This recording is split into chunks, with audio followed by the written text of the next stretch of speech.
Um, yeah, so I would like to present our work on predicting the basic level in a hierarchy of concepts. Oh, yeah. So I'd like to start with a toy example that I use as a motivation for this work. So a simple question here. What is this?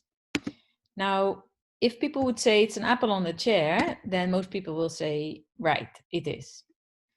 I could also say it's a red delicious on a piece of furniture.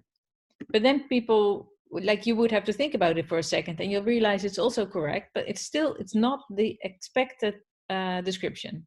So what we have here is one which is the expected description and one which is also correct, but it's not. And we intuitively know the difference between these two. However, for a machine, this difference is not so clear. So I should be specific here. For an application using a knowledge graph, this difference is not so clear. So both are logically correct descriptions of that image. Now, as it happens, we know exactly from a theory from cognitive psychology why this is the case. So why people prefer one description over the other. There's theories, there's empirical evidence of why this is the case. So my argument here is that if we could have applications or machines that also understand this difference, then human-computer interaction would be much better, would be much smoother. So that's the motivation for what we're doing here. First, a few words on knowledge graphs. I'm just gonna try and remove these. Sorry for that. I'm just gonna try and remove these videos from my screen. Yeah, excellent.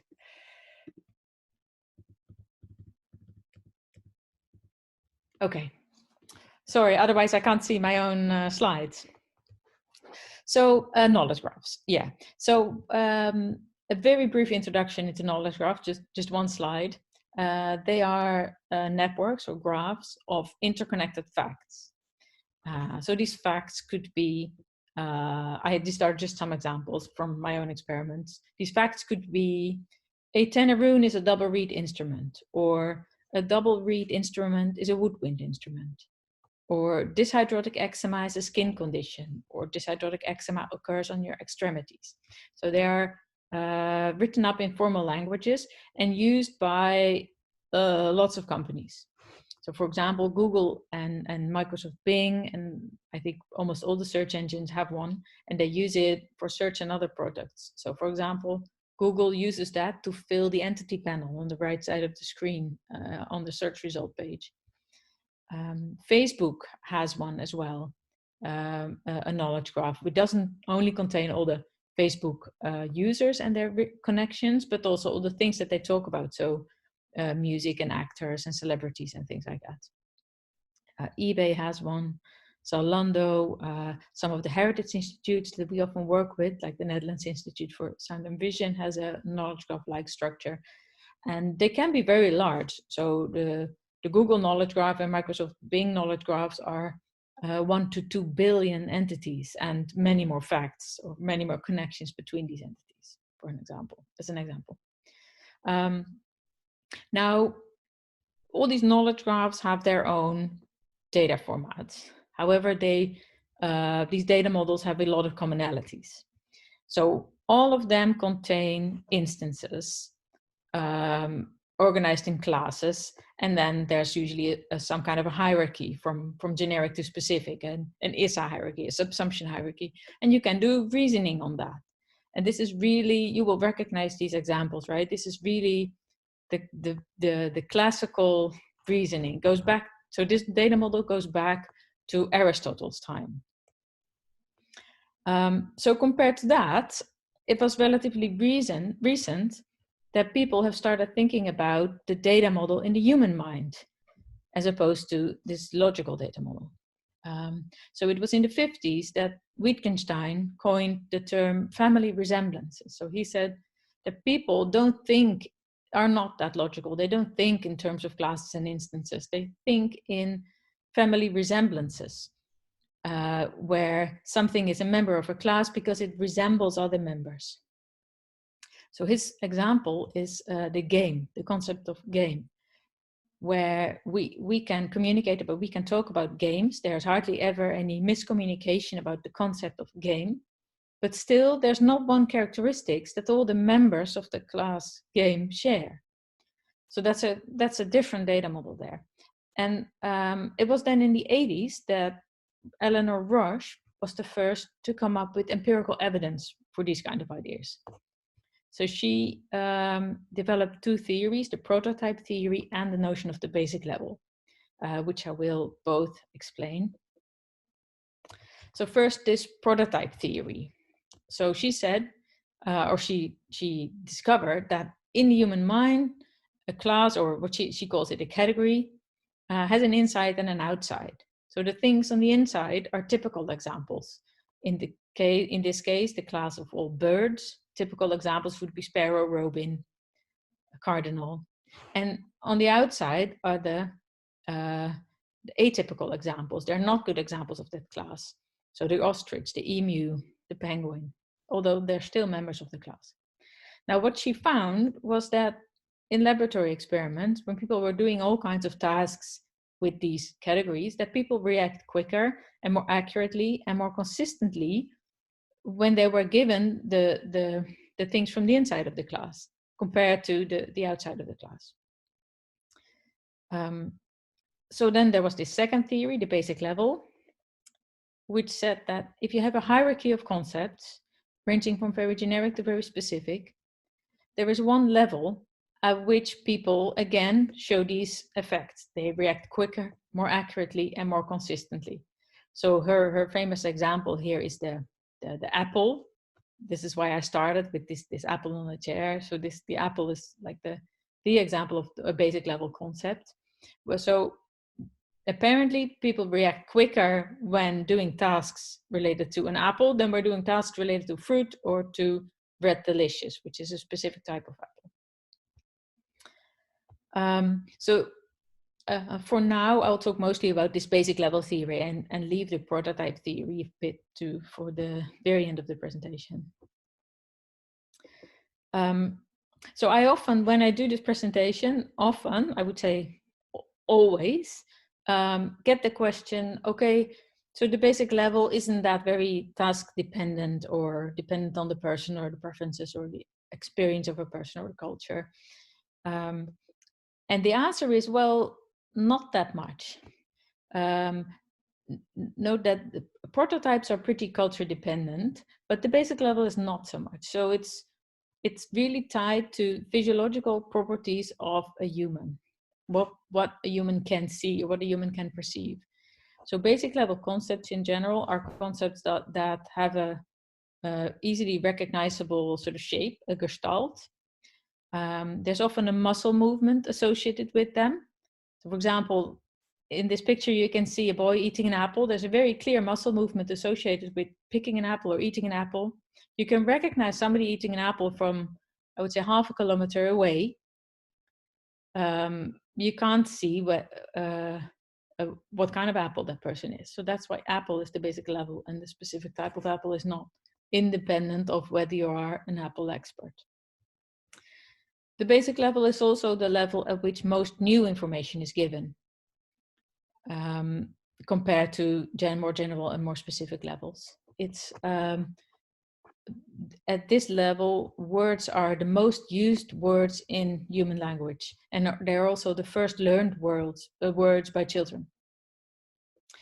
That being said, there are a few things that are known to alter the basic level effect somewhat, and one of them is expertise, and another one is familiarity, and also prototypicality does alter it somewhat. But in this work, we've focused on the universal effect. So per concept, we are interested to see if it's basic level or not, and it's not a per person type of thing that we're doing.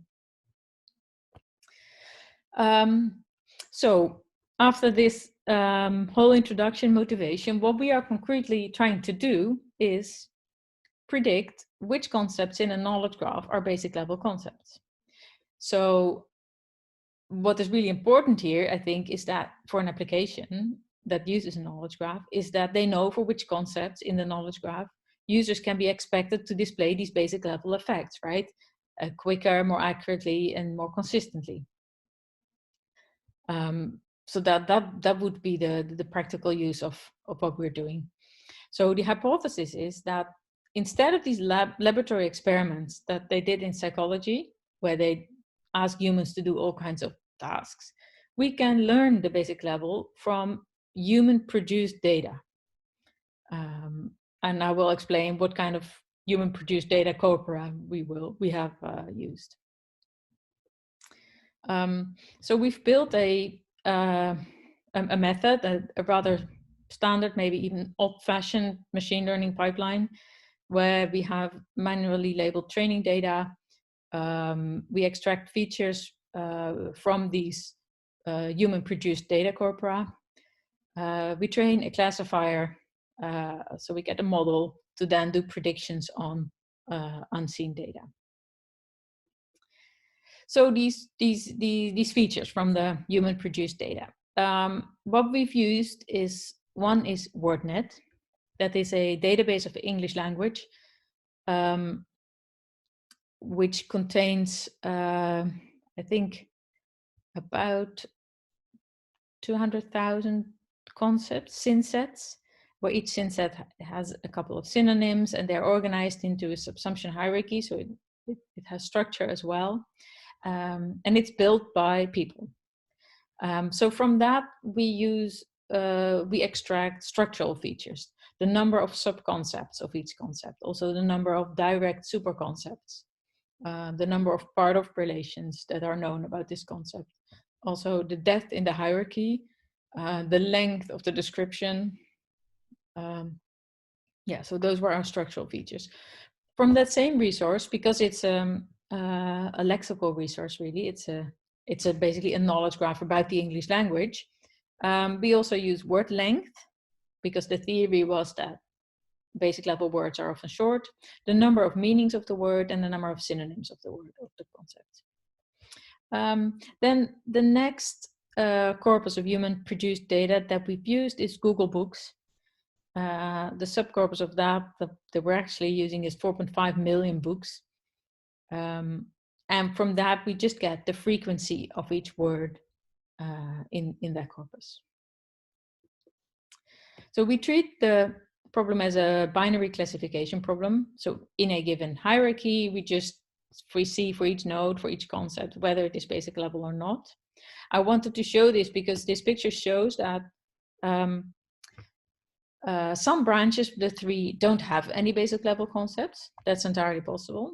And also, the basic level is not always on the same level. It can be on different levels, and it is on different levels in different branches of the tree. So we've done an experiment so far, basic level prediction in WordNet.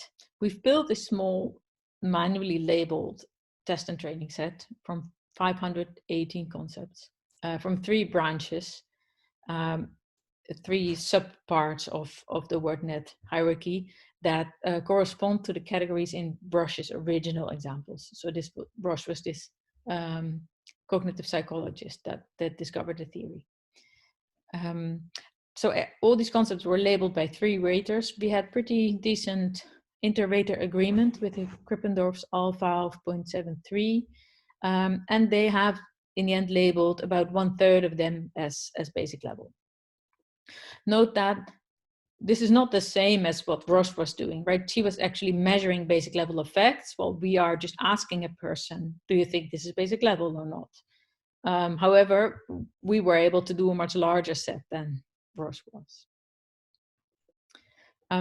So here, just so for your understanding, are some examples of basic level concepts from our data set, from our training set, and also some examples of non-basic level concepts, in case you're interested.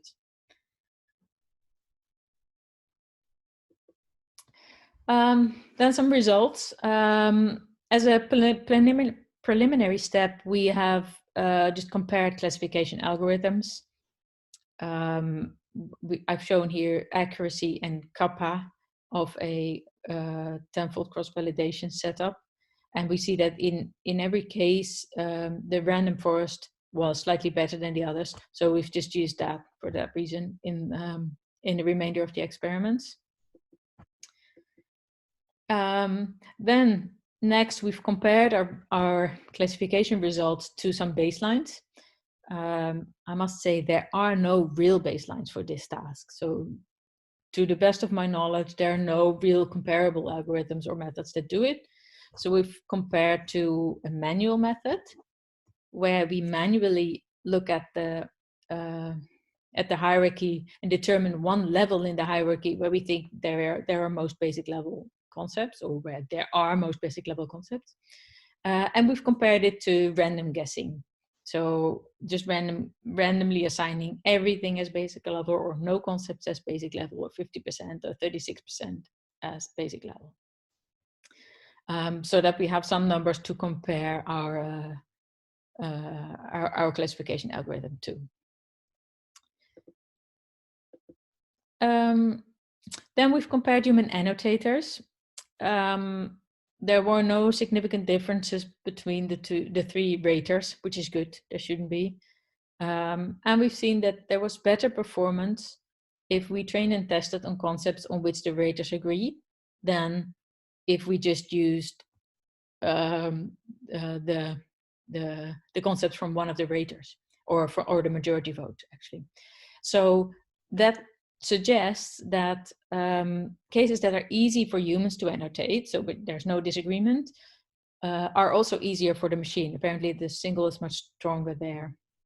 So it could be that there are some concepts for which either it's difficult to see whether they're basic level, or maybe the basic level theory doesn't really apply to every single concept. We've applied it on a much larger scale than what it was originally meant for. And then I wanted to show you some examples of concepts on which the raters disagreed, to show you that it's not always easy. So I think one rater said that the concept of berry was basic level, while the others said, no, we actually think that the subconcepts of that, of strawberry and blackberry, are basic level. I don't know, both have a point, I would say. And then there's the concept of raisin, which was labeled as basic level by all three raters. But then what to do with the sibling concepts prune and then dried apricot, but the latter is clearly not really a basic level concept. Okay, so we have then compared the three domains. The three domains that we've used were tools, fruit, and music. So the three sub branches of WordNet that we've tested our approach on. Tools and fruit were done much better than music. So that's clear. And I don't know if you can see that, but there's a red triangle in there. That's the performance of the manual baseline. So it shows that the manual baseline within one domain, at least within two of the three domains, works actually quite well. In the third domain, in music, not so well. But then when you combine all three domains and train and test on the entire data set, the manual method doesn't perform at all. Yeah, okay, so that's what I said, yeah. We've looked at feature importance in the three domains. Well, here you see a table listing the features that we've used in the end, and then the ranking of those features with in the global model or in the three local models. Sorry. There's some differences there, which is what we would expect, because humans have made these hierarchies and they've made them differently in each of the three domains. What we also see is that each of the three feature types, or each of the three sources of human produced data are necessary. Then finally, we've looked at the most realistic scenario, which is, excuse me, which is what would happen when we predict in a new domain for which we don't have manually labeled examples in the training set. So this is an unavoidable situation when you would, for example, want to predict in a large knowledge graph. So we've simulated this scenario by training on 2 out of the 3 domains and then testing on the third. So for example, we train on fruit and music, and then we test on tools. Now what we see is that performance drops actually quite dramatically. The table here shows the median performance of the random forest and the performance of the manual method in kappa values. However, when we do a quite simple per domain normalization step, which is we divide each feature value by the average feature value within the domain. Okay.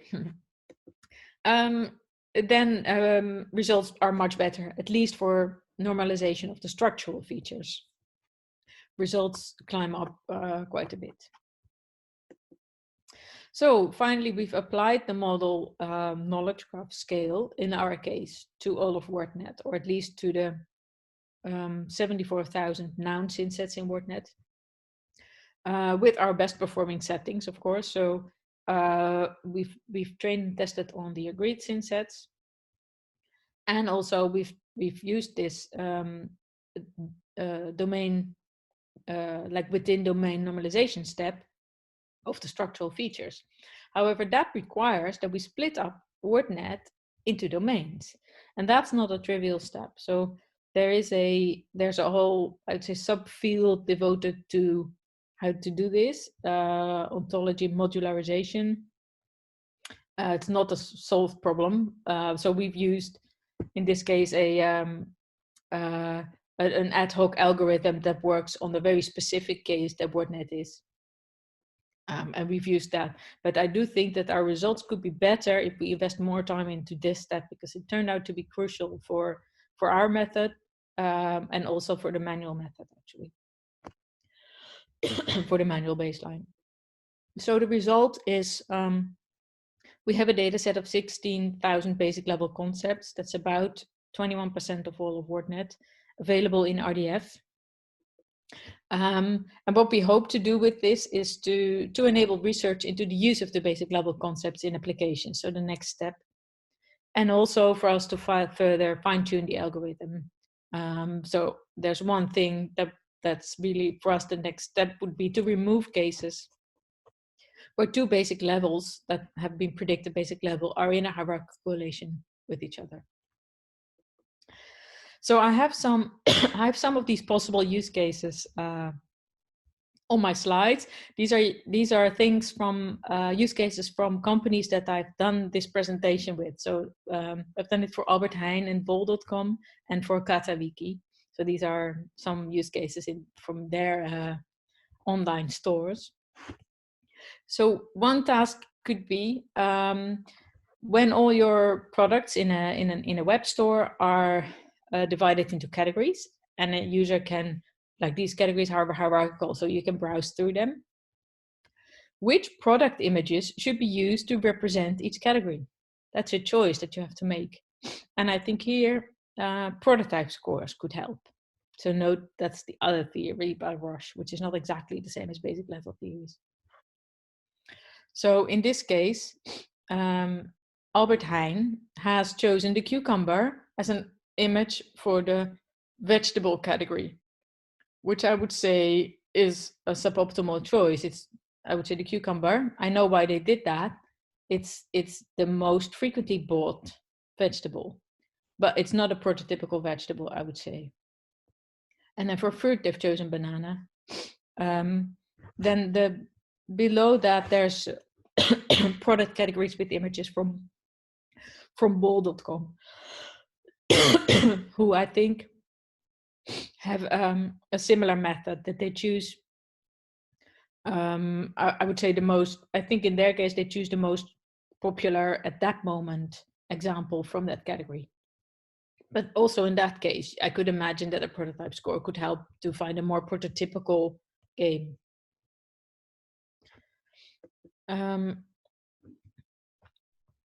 And then there's a similar question: which name should you choose for the categories? So here, basic level terms, I think, could help. So this is, I think, Picnic, who has chosen names for their categories of all kinds of cabbages. And then there is a name for a category, which is broccoli, Brussels sprouts, and I must admit I don't know pak soy. Don't know the English word for that. But anyways, I think the second is much better. So it looks, maybe it's a large category name, 3 words, but all 3 are basic level. So it's really easy for a person to see what kind of things are in there. While with Koolsoorten, that's not a word you usually use. So it'll be a second before a human is able to realize, oh, wait, my vegetable, the thing I want is actually a coal sort. So I'm going to look into that category. And then there's similar things for Kataliki, which is an art auction website. So to conclude, where are we now? So we've shown that we can predict basic level concepts based on human produced data if we have a representative training set. If not, we need per domain normalization, which is easy. However, for that, we need domain splitting, ontology modularization, which is not always easy. That depends on the knowledge graph, whether that's easy or not. And it's a crucial step.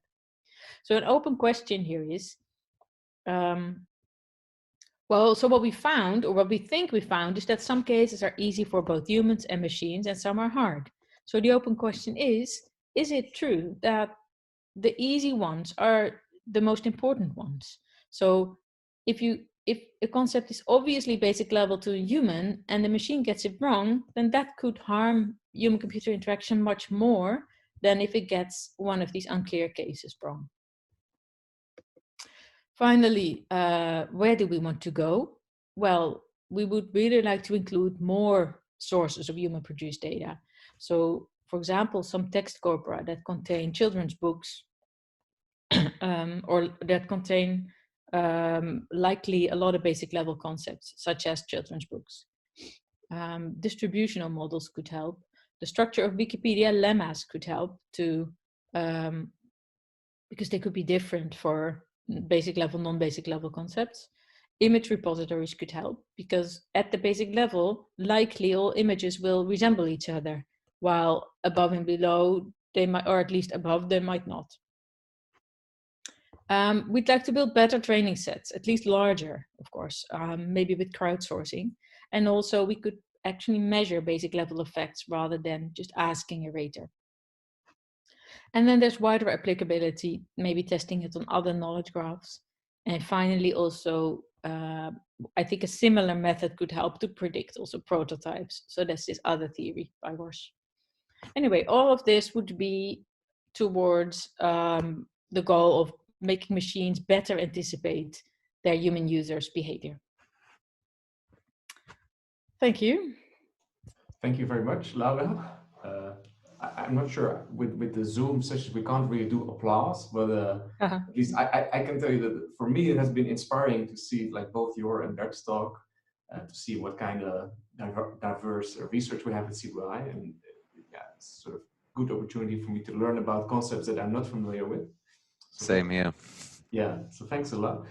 So I think we can, see whether there's some questions. So people can also raise their hand if they want to ask a question, or type a question in chat. And let's see, let's give people a bit of time to do that. I would have a question, but I would first like to see if anyone from the audience has one. Felix, because you're the new co-organizer, I think it's your privilege to go first. Okay. Yeah, so I was kind of wondering these knowledge graphs. So typically they're somehow composed in some in some way, but they're typically probably not optimal for the types of tasks that machines should do with them, right? So I'm wondering if these concepts, or these if you could use your work to reorder these knowledge graphs to basically make them more efficiently usable. Because in some sense, you somehow can order stuff in a way that the ways in the graph are short to get to where you want to, right? Or is that, did I get that wrong? So in what we've done basically is added it as a layer on top of the graph, where we leave the graph as it is, but we just label which of the concepts are basic level concepts. Mm-hmm. And yeah, one of the ideas is that if you have a concept that is, for example, below basic level, you could go up in the graph until you reach a basic level concept, and then use that in your human-computer interaction, in your communication to users, either as a category label or as a chatbot referring to something, or whatever the application is doing. So in that sense, the route from, let's say, any concept in the graph to a basic level concept is relevant. I'm not sure if it would help to make that as short as possible, because there are definitely also a lot of applications where you would still need the non-basic level concepts. I mean, I'm by no means arguing, maybe I should have made that explicit, that this is always the level that you should use. There's a lot of other applications where, for example, you just want to be as specific as possible, also in the human-computer interaction. I would imagine when recommending new drugs to a medical professional who's treating a patient or so, you would just want to be as specific as possible. Yeah. Yeah. All right. So sorry for not giving you a break, Laura, but there's another question for you. So Hendrik says, thanks for your talk. I was wondering why you used ontologies instead of language corpora. It seems to me like the base level is the level most useful to humans in daily life. So it should be simply the most frequent in a corpus. Well, yeah, so the frequency of occurrence of the word in the language corpus was one of the features that we've used. And indeed, it was also, I think it was the second most important feature. It turned out to be the second most important feature. So that's absolutely a very clear signal. Yeah, so in that sense, I can agree, we've used that. I would say the motivation was to find the basic level in a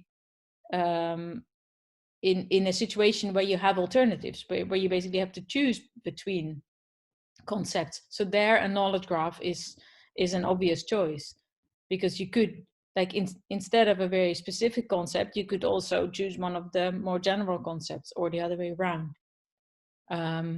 But yeah, I see a lot of applications in let's say natural language generation, or chatbots that communicate with the human user as well, where they would more often choose a basic level word and make the communication more natural. Excuse me. All right.